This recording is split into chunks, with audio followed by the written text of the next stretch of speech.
Regarding shoulder pain, a lot of times you can feel it around this area here, usually when you're reaching back, going like this or going like this. The other region it can bother you is where your collarbone kind of trails over to connect to your acromion, which comes from your shoulder blade over here. So there's a couple things to look at, okay? So first is I'll look at you head on. When you go to raise your arms up, usually your elbows are kind of lax, and so you'll just kind of throw them back there. But here's a couple things you should notice. When you go up, you should be able to extend both of your elbows and they should both be straight. Usually the affected side, you can't straighten it that well. It stays a little bit bent and cocked like this. So look out for that.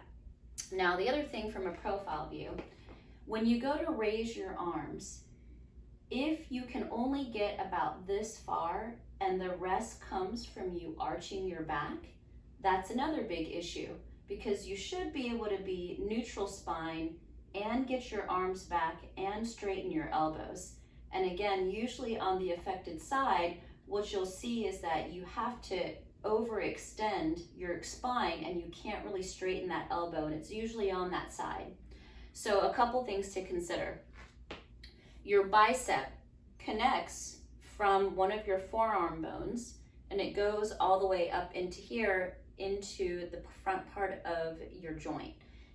If you kind of cross your arms and you dig your thumbs in and you feel like the affected arm is a lot tougher or harder, then you need to massage that out. So as in, you want to get in there, and it can't be this. You got to get in there, break up the fibers. It will be uncomfortable, but you're in charge, so you can do whatever pressure you like. You can use a tool, you can break it up, you can cup the area and stretch it. Then when you go to cross your arms, if you feel like it's just as soft as your unaffected side, then you did a great job. What you should see is that when you do this, you are more easily able to straighten that elbow, okay? Then the other part is this. If you're not able to get your arm up without arching your back, then you kind of have to dig into where your lat insertion is, which is kind of this wing here. Is it the best feeling? Absolutely not. So usually you can either lie down on your side on the couch and use your thumb or a tool again, and you want to get in on that and you want to break that tone up kind of at the back part of your armpit. Again, if you need a side to compare to your unaffected side. See if you got it to be as soft. The goal again is when you raise your arms back, you don't have to extend your back can stay straight and your arms have no problem going back. So you just helped the mechanics from this muscle, and it should start to unlock or alleviate things. Now, a lot of times that's not enough. We addressed muscle insertions or muscle bodies, but we didn't address the joint. So here's a way to help the joint.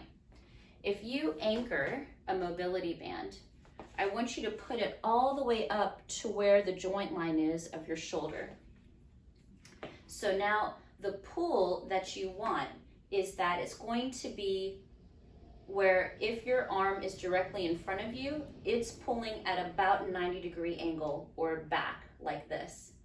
You need some tension on it, and what you can do is use your good arm to help pull over, okay? You know you're doing it correctly if you feel a stretch back here and no discomfort in the front. If you feel discomfort in the front, it's a whole nother thing, so don't continue. The whole point is that this band is assisting your humeral head to shift this way while you pull in this direction so you can stretch the back part of the capsule.